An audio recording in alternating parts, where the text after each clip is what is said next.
오늘 말씀은 구약 민수기 9장 15절로 23절, 사도행전 26장 1절 23절, 복음서는 요한 9장 1절로 11절까지 말씀입니다. 한 구절씩 나누어서 읽어드리겠습니다.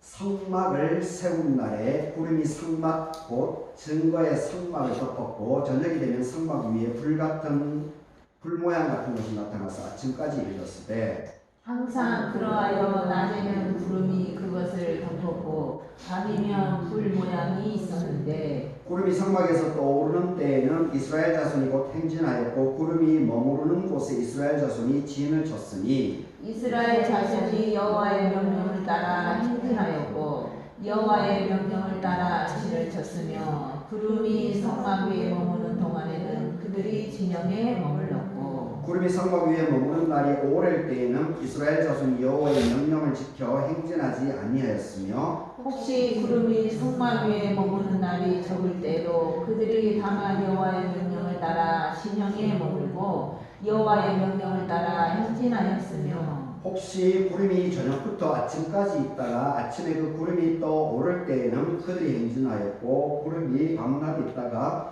떠오르면 곧 행진하였으며 이틀이든지 한 달이든지 1년이든지 구름이 성막 위에 머물러 있을 동안에는 이스라엘 자손이 진영에 머물고 행진하지 아니하다가 떠오르면 행진하였으니 곧 그들이 여호와의 명령을 따라서 진을 치며 여호와의 명령을 따라 행진하고 또 모세를 통하여 이르신 여호와의 명령을 따라 여호와의 직임을 지켰더라.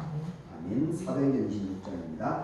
아그리빠가 바울에게 이르되 너를 위하여 말하기를 너에게 허락하노라 하니 이에 바울이 손을 들어 변명하되 아그리빠 왕이여 유대인이 고발하는 모든 일을 오늘 당신 앞에서 변명하게 된 것을 다행히 여기나이다. 특히 당신이 유대인의 모든 풍속과 문제를 아심이니이다. 그러므로 내 말을 너그러이 들으시기를 바라나이다. 내가 처음부터 내 민족과 더불어 예루살렘에서 젊었을 때 생활한 상황을 유대인이 다 아는 바라.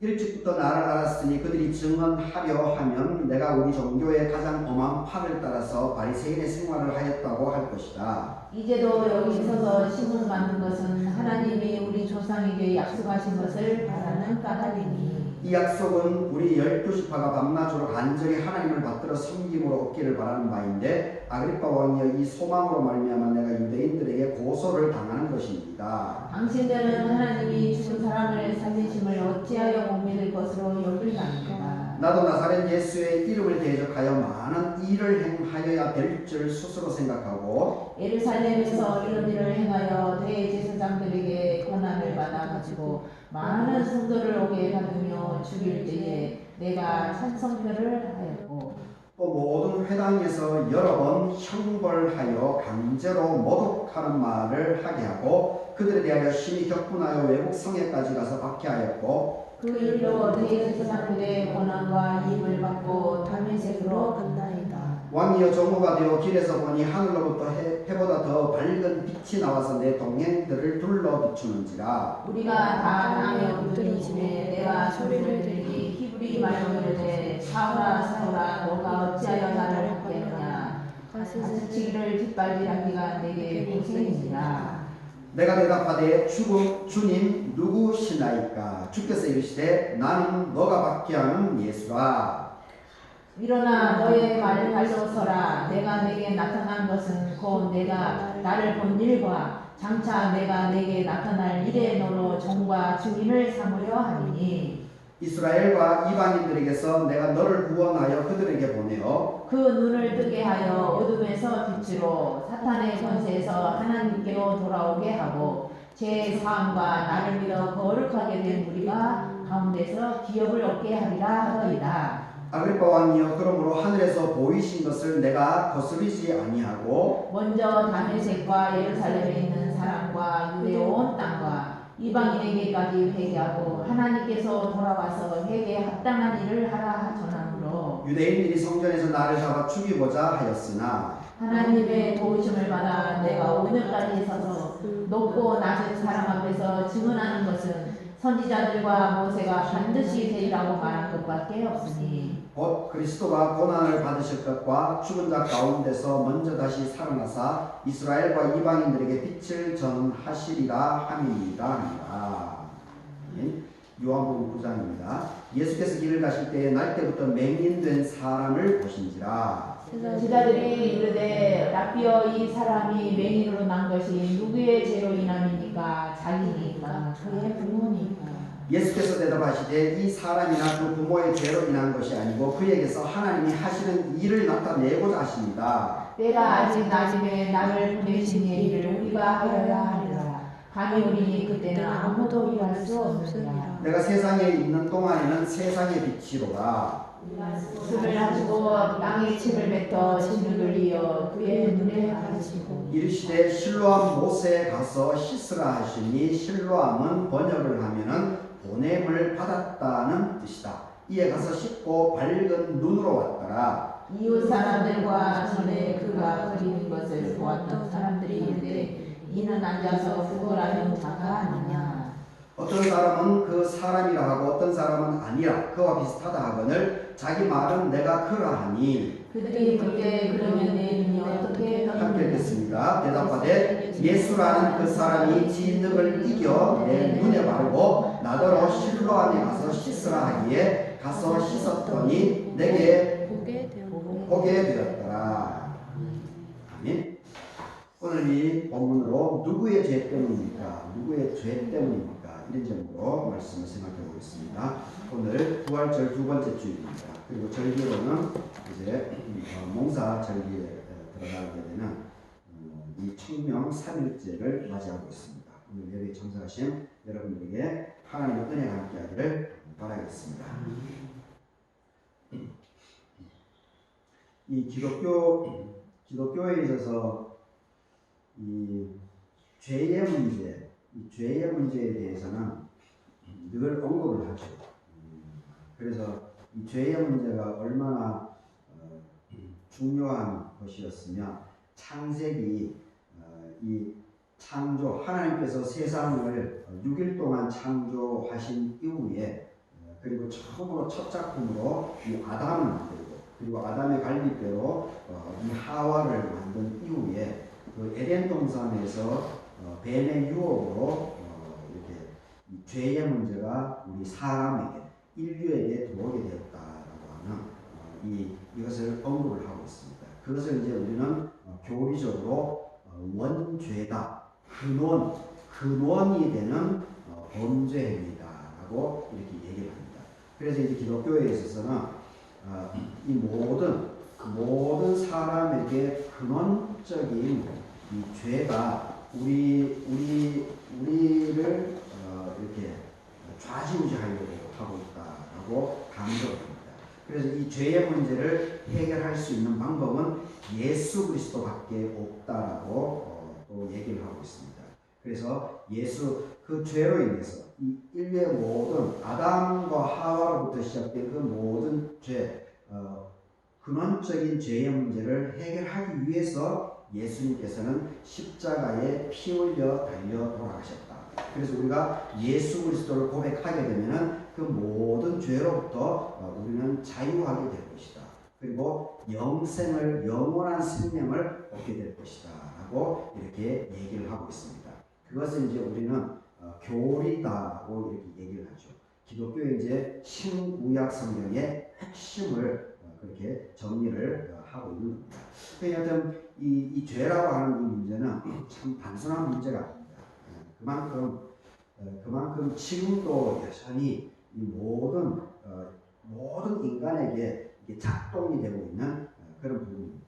그래서 오늘 이 본문에 보게 되면 민수기에는 광야 시절 이제 출애굽을 한 이후에 처음으로 이 성막을 지어서 움직일 때 하나님께서 낮에는 구름 기둥으로 그리고 밤에는 불 기둥으로 이 이스라엘 백성들 광야 40년 동안을 책임져 주었다라고 하는 그 내용이 언급되어 있습니다. 그리고 사도행전 26장에는 이 사도 바울 이 사울이 바울이 된 그 과정, 그 경험, 이것을 다마색 도상에서 이 경험을 자세하게 언급하고 있습니다. 그리고 요한복음 이제 9장에는 태어나면서부터 이 눈이 보이지 않았던 사람, 태어나면서부터 눈이 보이지 않았던 사람이 예수 그리스도로 예수님으로 말미암아서 이 눈이 온전히 치유가 되었다라고 하는 이 이야기를 하고 있습니다. 그래서 오늘 이 죄의 문제, 누구의 죄 때문입니까? 라고 하는 이 부분을 예수님께서는 어떻게 바라보셨는지, 그래서 우리가 이 죄의 문제를 어떻게 바라보고 살아야 되는가, 이 부분에 대해서 한번 살펴보는 시간으로 하겠습니다. 요한복음 보게 되면 예수님께서 길을 가실 때에 날 때부터 맹인된 사람을 보셨다, 이렇게 얘기하고 있습니다. 태어나면서부터 맹인이었으니까 참 이 사람의 삶이 참 기구했겠죠. 기구했을 겁니다. 그리고 아마 성경에는 구체적으로는 나오지 않지만 이 사람의 삶의 처지와 형편 그리고 그 가족 관계 이런 것은 전혀 언급이 되어 나오지 않습니다. 그런데 이 사람 자체도 참 고통스러웠겠죠. 그리고 맹인이었으니까 생각을 해보십시오. 이 사람이 얼마나 인간적인 대우를 받을 수 있었겠습니까? 인간적인 대우를 못 받았겠죠. 무시했겠죠. 사람들이 꼴보기 싫어하고, 그리고 나면서부터 더군다나 유대인이니까 무슨 천벌을 받아서 저렇게 됐다고 당연히 그렇게 생각했겠죠. 그리고 이 맹인을 태어나면서부터 맹인이었던 이 자녀, 이 사람을 가지고 있었던 아버지, 어머니, 그리고 그 형제들, 그 사람들의 그 마음, 그 상황, 그것은 어떠했을까? 그런 것도 우리가 생각해 보게 되면 참 아마 지금도 만약에 이런 일이 일어나면 가능하면 일어나지 않으면 좋겠지만 혹시나 자녀들 속에 이렇게 지체장애자가 만약에 우리 가정에 오게 된다면 정말 답답하겠죠. 정말 답답할 겁니다. 근데 여튼 태어나면서부터 맹인된 사람이 그럼에도 불구하고 이분은 참 이 예수님을 만났기 때문에 큰 축복을 받는 거죠. 이 인생의 문제, 삶의 문제, 이것이 예수님을 만남으로 인해 가지고 한순간에 그냥 다 회복되는 것이 아니겠습니까? 이 예수 그리스도를 그래서 우리가 예수 그리스도를 온전하게 만나는 것, 온전하게 경험하는 것, 이것이 참 중요한 것 같습니다. 그래서 이제 2절에서 이제 이 사건이 벌어집니다. 제자들이 묻습니다.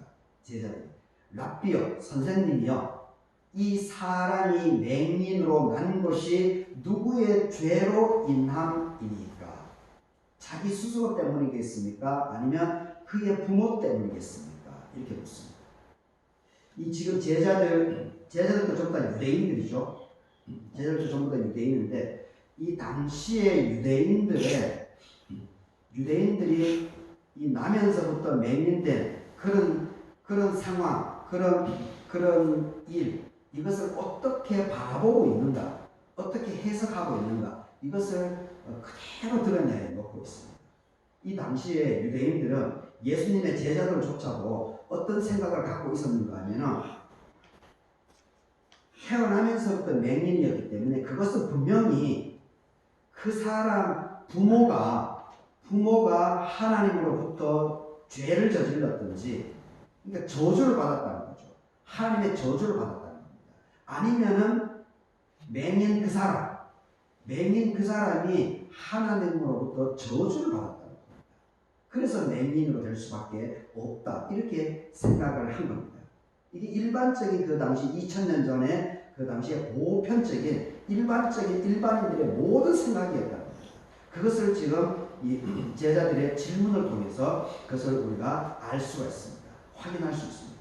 지금도 교회를 다니는 사람들이 이 우리 삶에 찾아오는 이 불행, 인간적인 눈으로 볼 때 불행, 좋지 않은 일, 갑자기 교통사고가 났든지 아니면은 집안이 풍비박산이 났든지 뭐 화재가 났다든지 아니면은 어떤 사건으로 죽음을 경험했다든지 이런 것들에 대해서 전부 다 어떻게 생각합니까?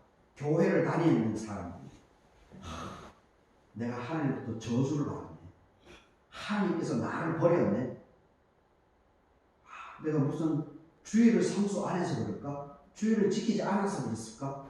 내가 하나님께 11조를 하지 않아서 그랬을까? 전부 다 이렇게 생각합니다. 100% 그렇게 생각합니다. 근데 보십시오. 그런 생각이 잘못되었다는 겁니다. 그렇게 생각하면 안 된다는 겁니다. 3절에서 3절 한번 같이 읽어보겠습니다. 예수께서 대답을 합니다. 이 제자들의 물음에 대해서 대답을 합니다. 이 사람이나 그 부모의 죄로 인한 것이 아니다. 죄 때문이 아니다. 그에게서 하나님이 하시는 일을 나타내고자 하십니다. 아멘. 우리 삶 속에 찾아오는 믿음 안에서 좋은 일, 즐거운 일만 있으면 그보다 더 좋은 일이 어디 있겠습니까? 그런데 우리 믿음 안에서도 절대 그러지 않습니다.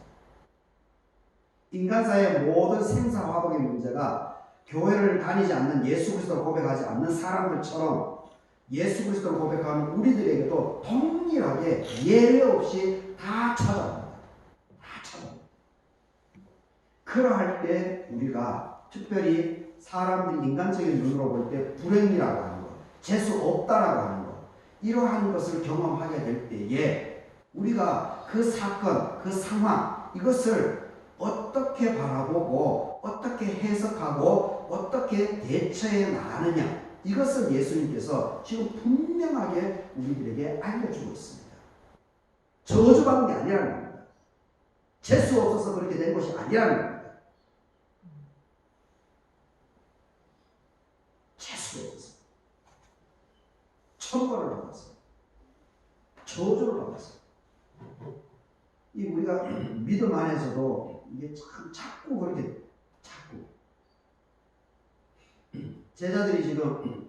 제자들이나 이 당시 유대인들이 전부 다 남을 탓합니다. 남을 탓합니다.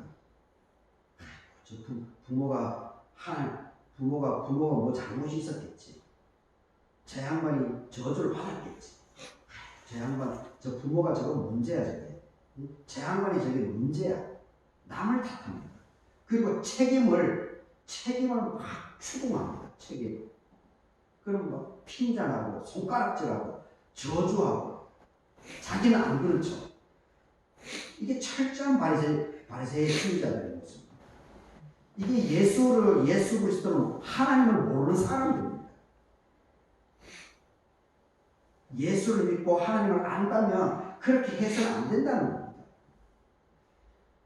그 사람이나 부모의 죄로 인한 것이 아니라는 겁니다. 그에게서 하나님이 하시고자 하는 일을 나타내고자 하십니다. 하나님께 영광이 되기 위해서 바로 그런 일이 벌어졌다라고 얘기를 합니다.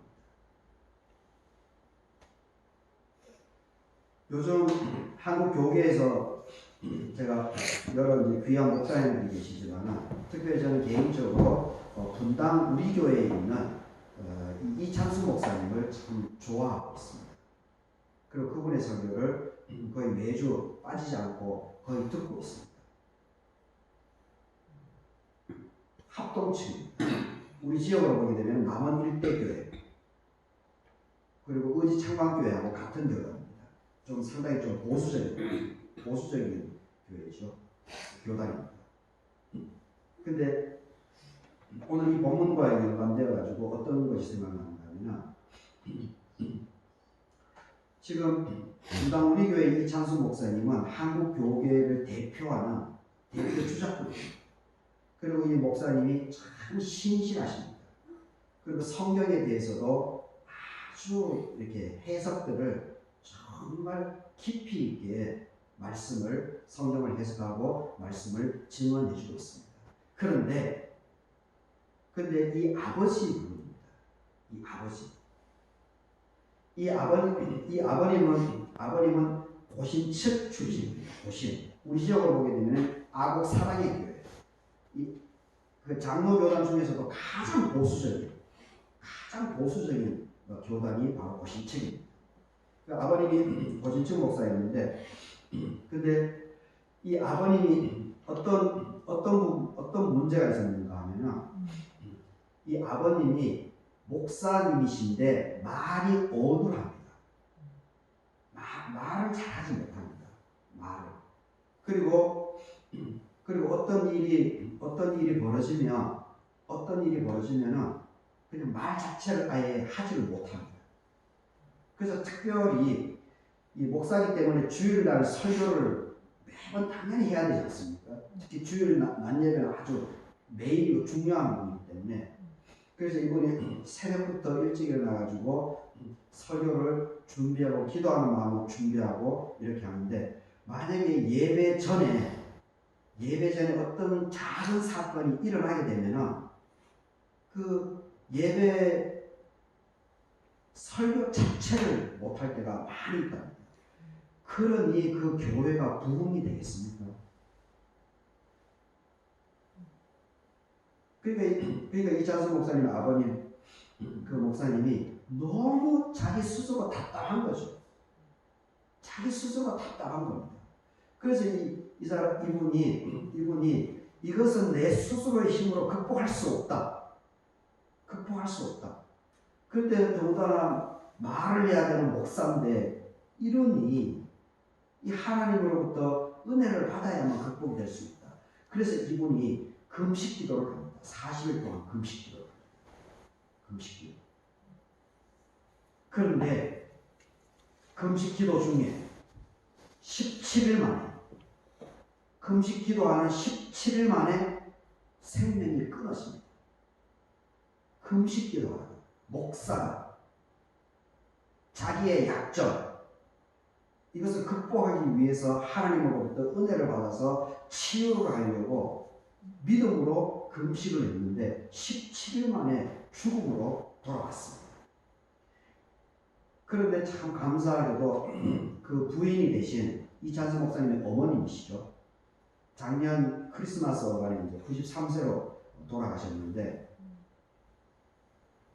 이 어머님이 참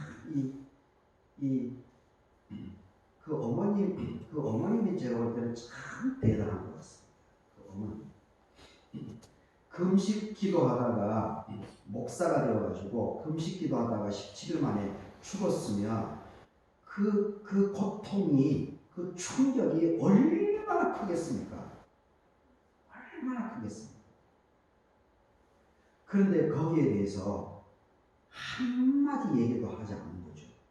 그리고 하나님께 감사하고 자식들에게 젊은 시절에 남편을 그것도 목사인 남편이 금식기도 중에 17일 만에 죽었는데 그 감사하고 참 어떻게 그런 고백이 나올 수 있겠습니까? 그 사모님의 그 믿음, 그 깊이 있는 그 마음 중심, 하나님을 향한 그 열정 이것이 정말 얼마나 깊은지를 저는 그걸 보면서 새겼습니다. 그 일반인들이 그런 고백을 못하죠. 아유 재수없게 더 목사가 되어가지고 금식기도 중에 죽었으니 아이고 주여 그러면서 막 땅바닥을 치고 울며 불며 막 통곡하고 자기 인생을 저주하고 그런 것이 일반적이지 않겠습니까? 그런데 그 사모님은 전혀 그런 것들에 대해서 불평불만 안 하고 나는 모르지만 하나님께서 뜻이 있겠지. 그렇게 고백하면서 그 슬픔, 그 고통을 그대로 받아봤습니다. 그러면서 삶의 대안이 없으니까 그냥 곧바로 미국으로 떠나봅니다. 80년 초반.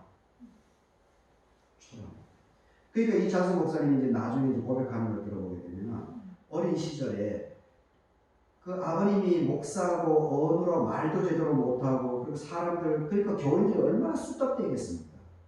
뻔하죠. 안 봐도 다 알죠. 교인들이 막 쑥덕대고 막 목사 욕하고 뒤에서 막. 그러니까 이 목사님도 얼마나 답답했으면 그 금식 기도를 갖겠습니까? 떠나갔겠습니까? 그 마음 상태가 얼마나 공고했겠습니까? 그래서 이 장성 목사는 그 중학교 때였다고 하더라고요. 그러니까 중고등 시절, 사춘기 시절에 그 얼마나 하나님에 대해서 얼마나 거부감이 있었겠습니까? 자기 아버지, 목사인 아버지를 하나님께서 저렇게 금식기도 갔는데 그냥 데려가 버렸습니다. 하나님을 원망하고 막 분통 터뜨리고 그래서 교회도 제대로 안 가고 막 중고등 시절에 그렇게.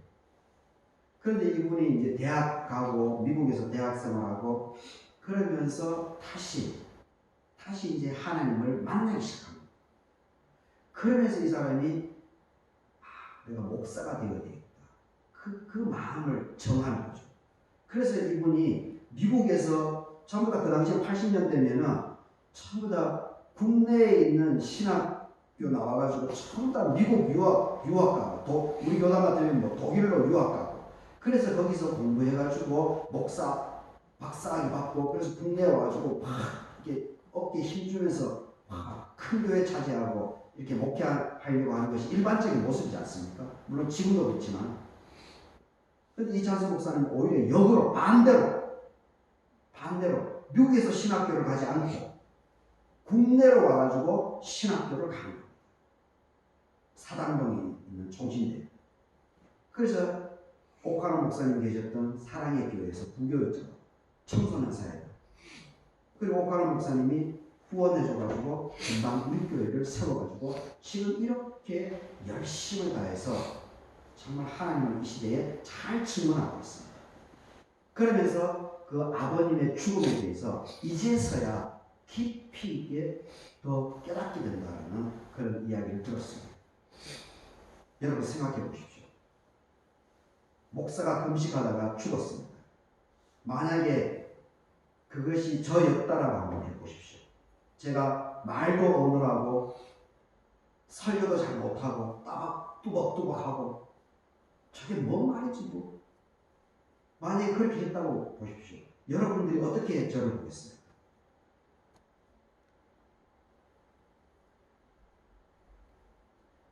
여러분들이 어떻게 했겠습니까?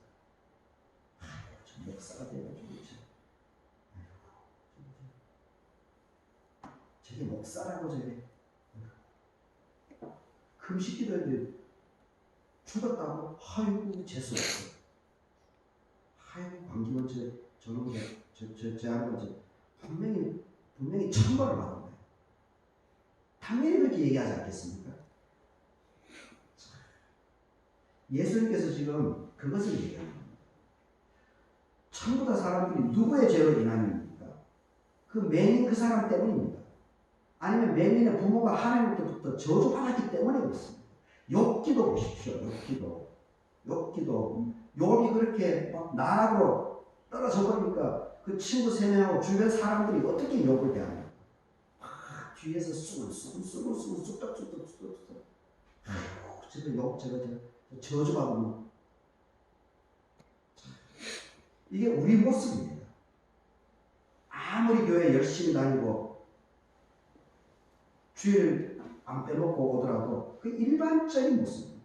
이것이 잘못됐다는 겁니다. 이것이 예수님께서 이 사람이나 그 부모의 죄 때문에 그런 게 아니야. 죄 때문에 그런 게 아니라니까.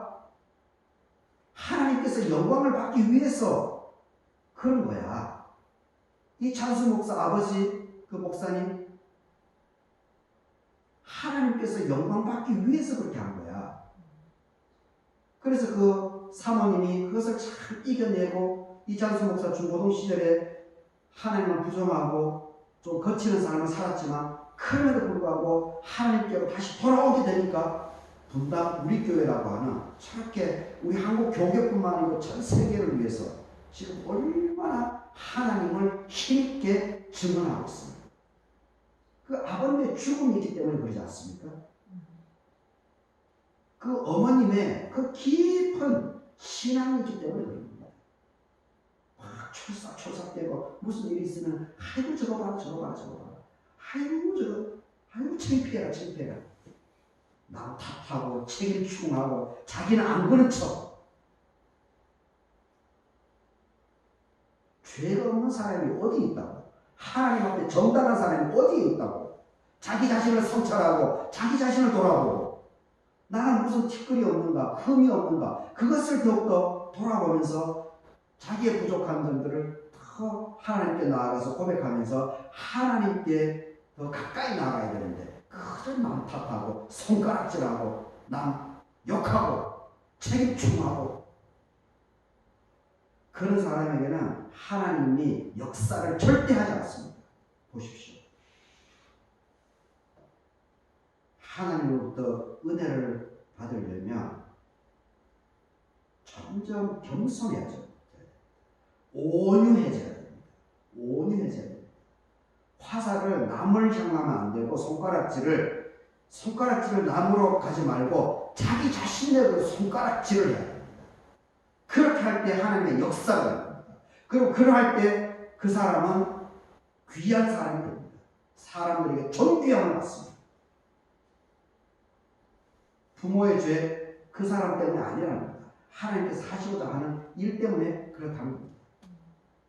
그래서 예수님께서 땅에 침을 뱉어서 진흙을 이겨서 이 사람 눈에 바릅니다. 그리고 명령을 했죠. 실로암 못에 가서 씻으라. 이에 가서 씻고 밝은 눈으로 왔다. 아니죠. 하나님의 역사. 내 삶에 좋지 않은 그리고 인간의 눈으로 저주스러운 이러한 모습이 보일 때마다 우리 교우들은 당당해지시기 바랍니다. 남 탓하지 말기 바랍니다. 남들에게 손가락질하지 말기 바랍니다. 남들이 손가락질 하더라도 그래 나에게 하나님의 은혜가 나타났대.